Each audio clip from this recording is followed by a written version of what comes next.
कांग्रेस नेता विजय वडेट्टीवार ने TET paper leak के मुद्दे पर आक्रामक रुख अपनाया है। वडेट्टीवार ने विधानसभा में आरोप लगाया कि 2018 में टीईटी पेपर लीक मामले के आरोपी को बाद में सत्ताधारी पक्ष ने पार्टी में शामिल कर लिया था।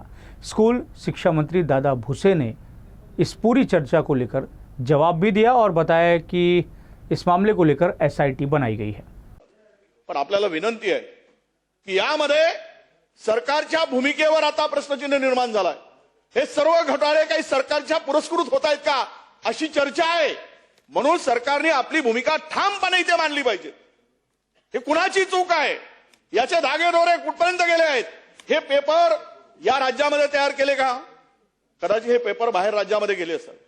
जी चौकशीचे सूत्रधार आता मिळाले, काही पहिल्यांदा जे 3 आरोपी पकडले गेलेत ते आरोपी सगळे बाहेर राज्याशी कनेक्ट। अध्यक्ष महोदय, टीईटीच्या परीक्षेच्या संदर्भामध्ये जो काही मुद्दा या ठिकाणी उपस्थित झालेला आहे, शासनाने माननीय मुख्यमंत्री महोदय, माननीय उपमुख्यमंत्री महोदयांनी या बाबीची गंभीर दखल घेतलेली आहे।